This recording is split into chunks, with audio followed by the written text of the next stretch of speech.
Hey, you are now watching RA 9266 Part 6.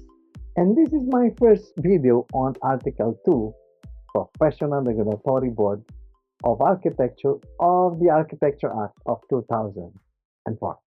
Well, as my introduction, let me start by saying that Article 2 has 8 sections. And for the benefit of some viewers here, I will read the sections with the respective titles under Article 2. Alright? Okay. Now I will post them on the screen for us to read it. Section 4, Creation and Composition of the Professional Regulatory Board. Section 5, Qualifications of Members of the Professional Regulatory Board. Section 6, Term of Office. Section 7, Powers and Functions of the Board. Section 8, Administrative Supervision of the Board, Custodian of its Records, Secretariat, and Support Services. Section 9, Grounds for Suspension or Removal of Members of the Board. Section 10, Compensation and Allowances of the Board. Section 11, Annual Report. Those are 8 sections under Article 2, Professional Regulatory Board of Architecture of the Architecture Act of 2004. But before we get deeper into those sections, I wish to thank, of course, our viewers, subscribers, colleagues, architects, engineers, homeowners, builders, and all stakeholders in the built environment. A pleasant viewing to all of you. And I do hope that you will enjoy watching this video. And by the way, don't forget to watch all of my videos at all about shelters, okay? All right. And of course, I am your host, Edric Marco C. Florentino, for all about shelters.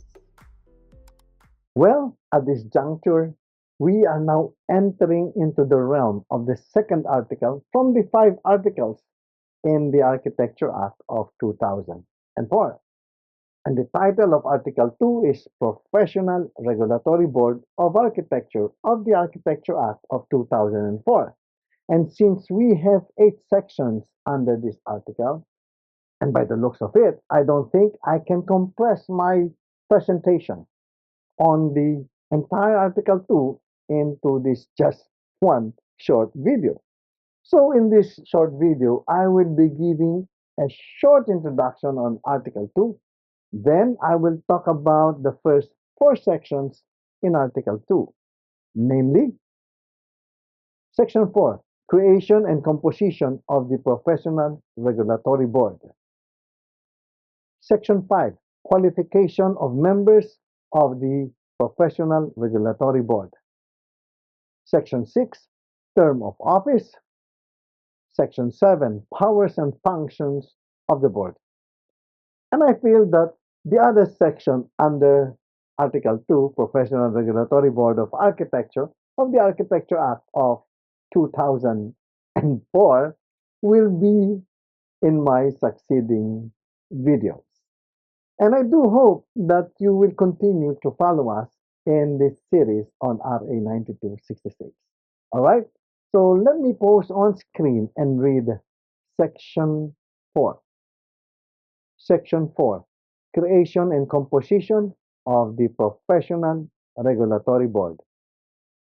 There is hereby created a Professional Regulatory Board of Architecture, hereinafter referred to as the Board, a collegial body under the supervision and administrative control of the Professional Regulations Commission, hereinafter referred to as the Commission, to be composed of a chairman and 2 members appointed by the President of the Philippines from a list of 3 recommendees chosen from a list of 5 nominees for each position submitted to the Commission by the Integrated and Accredited Professional Organization of Architects. The board shall be organized not later than 6 months from the effectivity of this act. Let me now share my take on Section 4.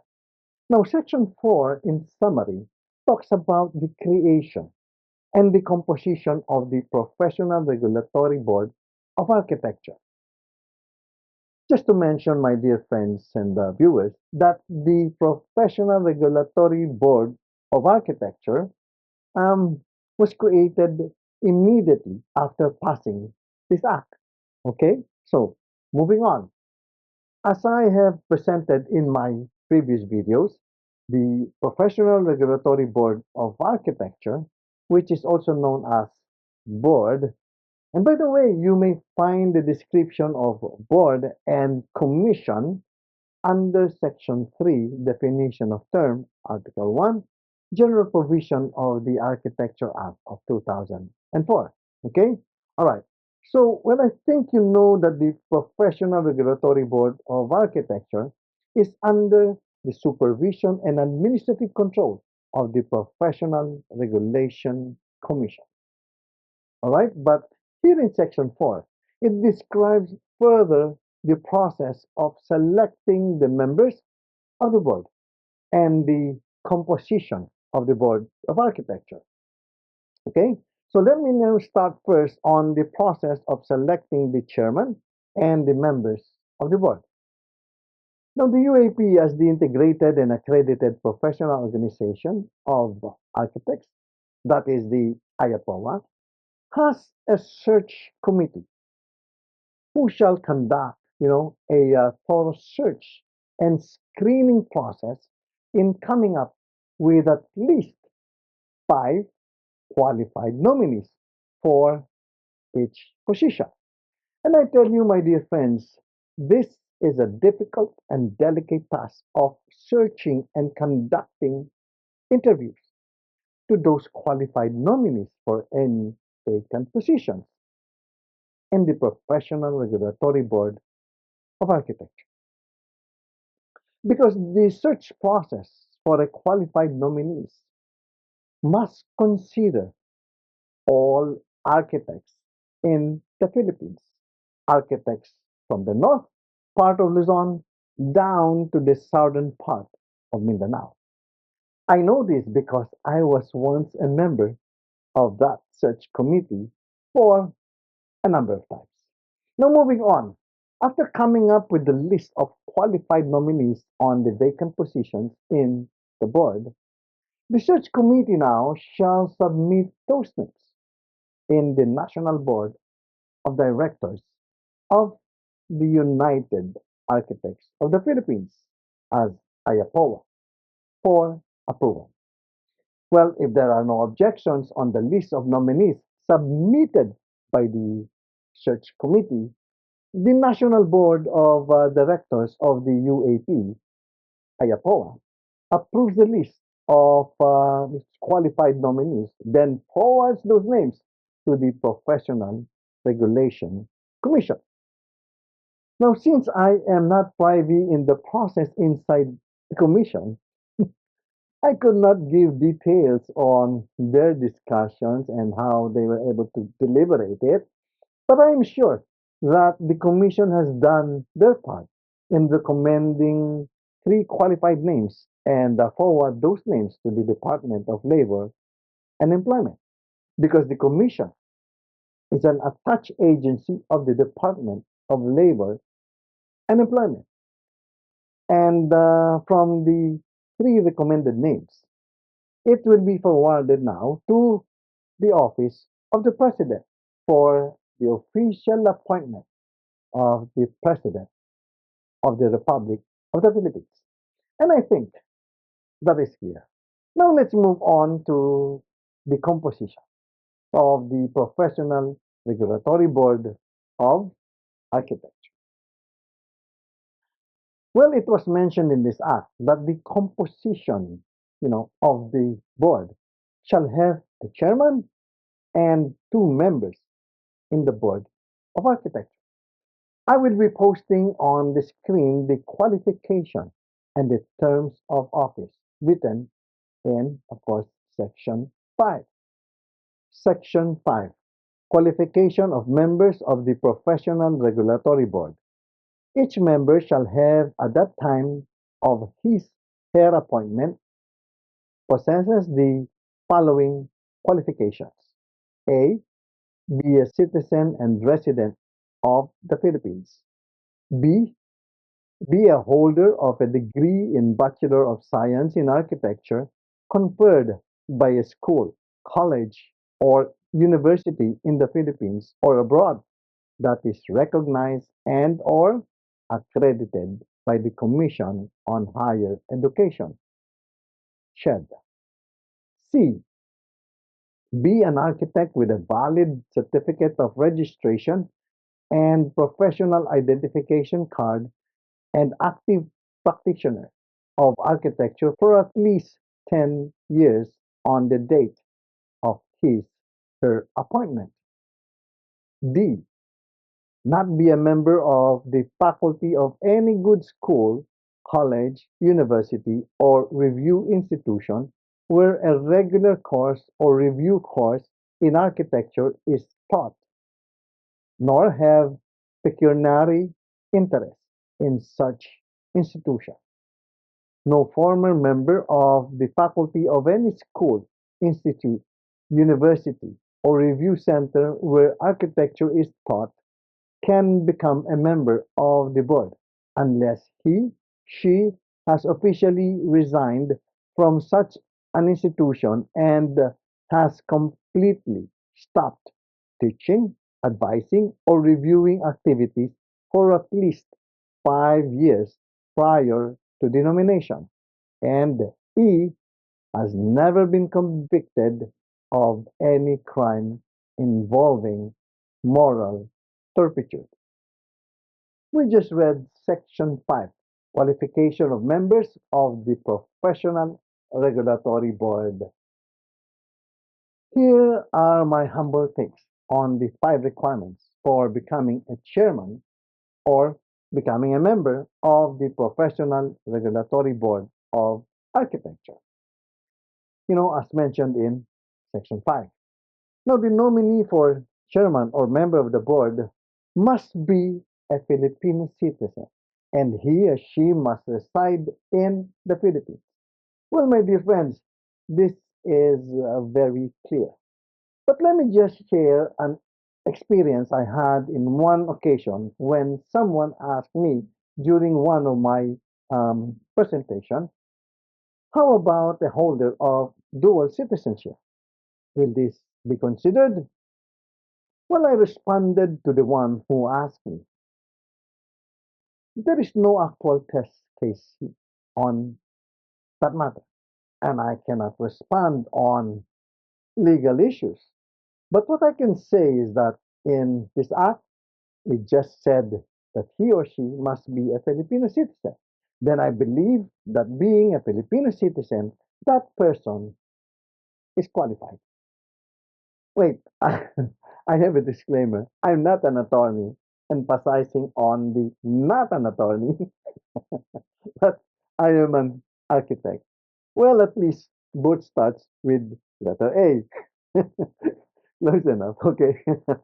Well, another qualification is that the nominee for chairman or member of the board must have, you know, finished an academic course in Bachelor of Science in Architecture. And that is, of course, recognized and accredited by the Commission on Higher Education. Well, regardless whether the nominee for chairman or the member of the board has finished his or her BS in architecture here in the Philippines or abroad, right? Now, the word recognized and accredited by the Commission on Higher Education, or CHED in short, is an important statement in this act because there are few Filipinos, nowadays who have finished and some probably finishing their courses in architecture in other countries, right? Now the concern here is that their academic course in architecture may not be recognized by the Commission on Higher Education. Then that may not count, not unless they have their courses evaluated, by CHED and have it recognized by the Commission on higher education. Okay? All right. Well, another qualification that was stated, the nominee or chairman of the Board of Architecture shall be a registered and licensed architect for at least 10 years on the date of his and her appointment. And of course, a holder of a valid certificate of registration and a current professional identification card. These are very important. And another one is that the nominee for chairman or member of the board of architecture must be an active practitioner in the Philippines. Now, the point here is that they are able to provide relevant practical questions basing on Philippine settings in the questionnaires and the board examinations, as well as, of course, the laws, the codes, and other vital information for the good of the homeowners and all stakeholders in the Philippines. And it was also mentioned in this act that the nominee for chairman or a member of the board, is not in any way a current faculty member of any architectural university, college, institute, or review courses. Well, my guess here, my dear viewers, is that the crafter of the law thought it best to give a temporary pause in their teaching, advising, and reviewing activities for at least 5 years prior to his or her nomination. Maybe because the teaching style, and method may reflect in the questionnaires in the board examination. And again, this is just my guess. Why? There is a temporary pause for faculty members in being a member of the board. Okay? Now, I'm not privy in the deliberation on this item, and I'm not sure there are other valid reasons for this purpose. And the last qualification that was mentioned in this section is an important element because it is about integrity. And the reason why it is written that he or she has never been convicted of any crime involving moral turpitude, because many of us strongly believe, and you would agree, as well as that this is the most important qualification in being a chairman and a member of the board of architecture. All right, so let me now move on to section 6. I will post it on screen for me to read it. Section 6, Term of Office. The members of the board shall hold office for a term of 3 years after appointment, or until their successors shall have been appointed and duly qualified. Any vacancy occurring within the term of a member shall be filled for the unexpired portion of the term only. Each member of the board may be reappointed for one full term of 3 years. Of the member of the board first appointed under this act, one member shall be appointed and hold office as chairman for 3 years, one member for 2 years, and one member for 1 year. Each member of the board shall qualify by taking the proper oath prior to the performance of their duties, provided that the incumbent members of the board shall continue to serve for the remainder of their term as members of the herein created Professional Regulatory Board of Architecture until a new board shall have been properly organized. Okay, that was section 6, term of office. It is very clear that the members of the board shall hold office for a term of 3 years, and it may further extend until a qualified successor is appointed. By the way, have you noticed in section 6 that there is a graduating years for the term of office for each members of the board. Now let me expound on that. The chairman of the board has 3 years as one full term of office. One member of the board shall have 2 years as one full term of office, and one member of the board shall have 1 year as one full term of office. Again, basing it in this section, those terms may be extended until a new appointee from the President of the Republic appoints someone in that particular position. Now, in cases of replacement, the new appointee of that unfinished term of office shall only serve the remaining term of office that was vacated. He or she doesn't have the full term as I have described a while back. So you see, the replacement will just finish the unfinished term of office or the remaining time if you wish, but has the possibility of extending its time because of the provision in this act that says until a qualified successor is appointed by the President of the Republic. Now let's move on to section 7 and I will post it on our screen, then I will read it. Section 7, Powers and Functions of the Board. The board shall exercise the following specific powers, functions, and responsibilities. A. Prescribe and adopt the rules and regulations necessary for carrying out the provisions of this Act. B. Supervise the registration, licensure, and practice of architecture. C.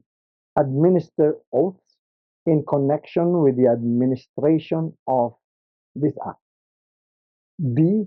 Issue, suspend, revoke, or reinstate the certificate of registration and the professional identification card for the practice of the architecture profession. E.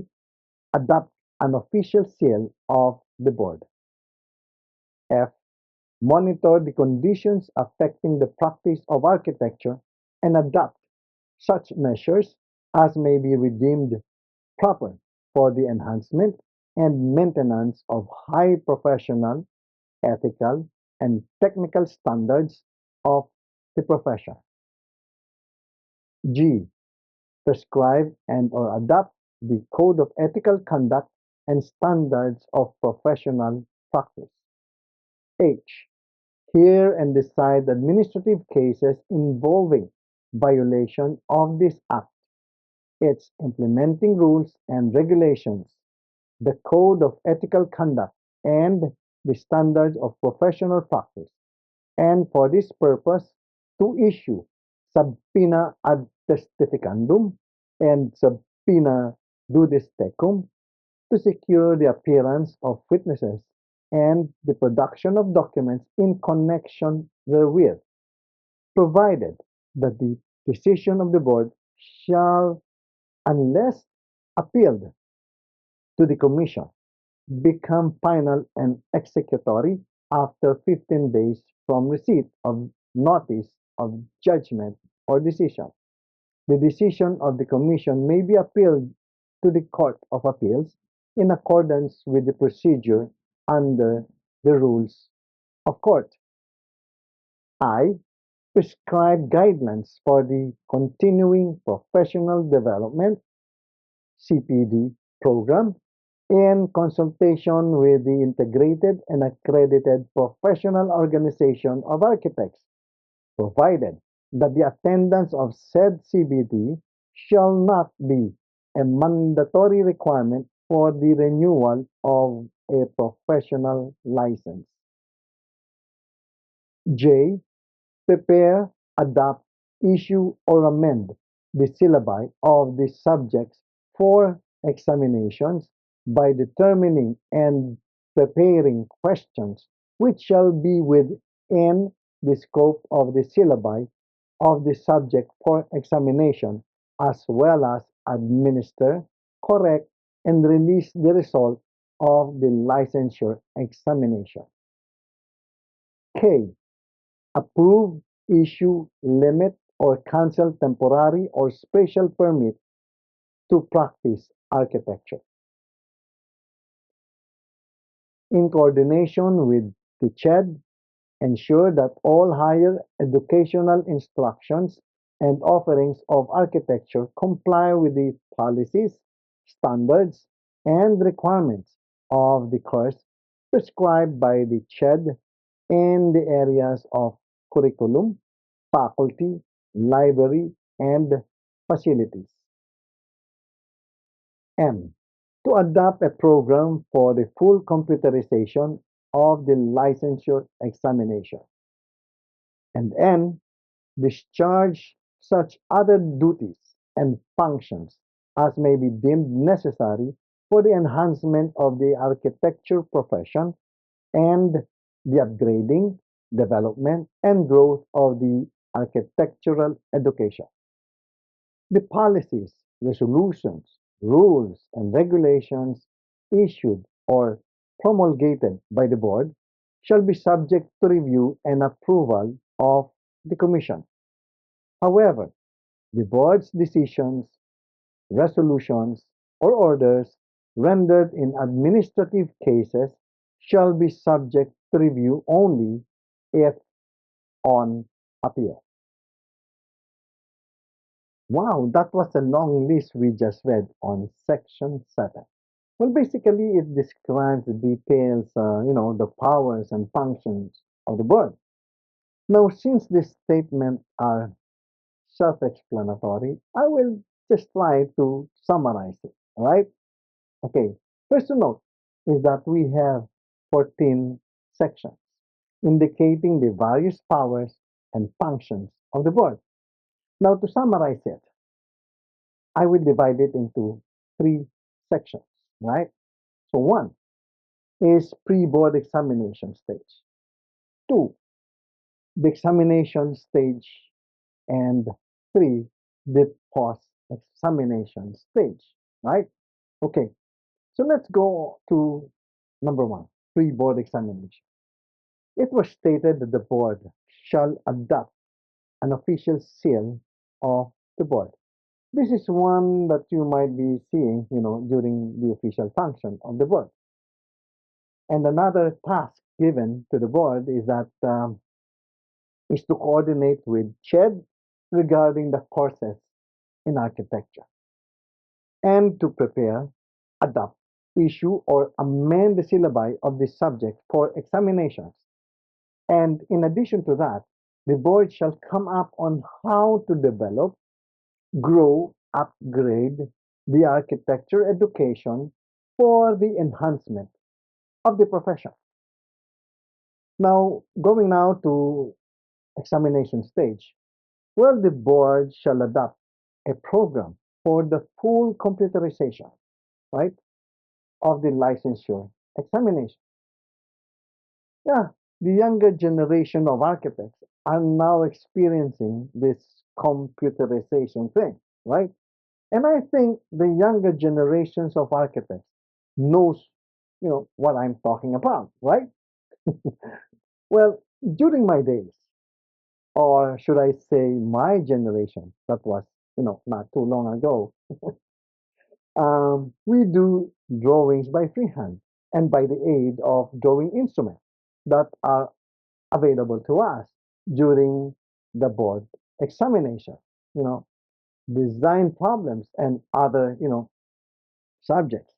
But of course, the older generation have also experienced the multiple choices which you have right now, right? But I guess the most exciting part on the stage for the chairman and the members of the board of the regulatory board of architecture is the releasing of the results of the licensure examination. During my days, it took us months to know the examination result. But by computerization, it only takes like few days and the result of the board examination is announced immediately. Yes, the waiting time is much faster than during my time. Now, moving on to the post-examination stage. First thing, after the release of the result of the board, you know, is to administer the oath of the new passers. And also the board shall prescribe and adopt the necessary rules and regulations to reinforce the provision of the Architecture Act of 2004, as well as, of course, the Code of Ethical Conduct, the standards of professional practice, and the continuing professional development, the CPD program, right? But the CPD program shall be, of course, in consultation with the integrated and accredited professional organization of architects, which is the United Architects of the Philippines, right? Now, just to let you know that the UAP-IAPOA is one of the many providers in the long list of qualified CPD providers. Now, furthermore, the board shall monitor the enhancement in the practice of architecture, which includes the maintenance of high professional, ethical, and technical standards of the profession, as well as the condition affecting the practice of architecture. Now, this includes the, of course, supervision of the registration and licensure. Also, the board can issue, suspend, revoke, or reinstate of the the certificate of registration and the professional identification card, right, for the practice of the architecture profession. That includes, of course, the issuance and canceling of temporary or special permits. Now, in addition to that, what I have mentioned, the board has to hear and decide administrative cases involving violation of the Act, its implementing rules and regulations, the Code of Ethical Conduct, and the standards of professional practice. And for this purpose, to issue subpoena ad testificandum, which means to secure the appearance of witnesses, and the subpoena dudesteco, which means the production of documents in connection, to the case. And furthermore, in connection, in coming up with policies, resolutions, rules and regulations issued and promulgated by the board, but subject, of course, to the review and approval of the commission. Well, I guess that summarizes the 14 powers and functions of the board. And I do hope I did justice to Section 4, Section 5, Section 6, and Section 7. And by looking at my wall clock here, I think I went over time already. And no worries, I will present the, rest of Article 2, Professional Regulatory Board of Architecture of the Architecture Act of 2004. Please watch me in my other videos and watch also the rest of the sections under Article 2. Well, I hope you like my initial presentation on Article 2. And if you do, please press that like button down there. And then that inspires me to do more videos in relations to RA 9266. And if you haven't subscribed to my YouTube channel, All About Shelter, please do press that subscribe button now. And if you have any comments, kindly put them in the comment box below. And thank you so much. And I will post some links for you to watch my other videos at All About Shelter. And thank you for watching this video. Again, this is your host, Architect Edric Marco C. Florentino, for All About Shelters, and I hope to catch you on my succeeding videos. Bye for now.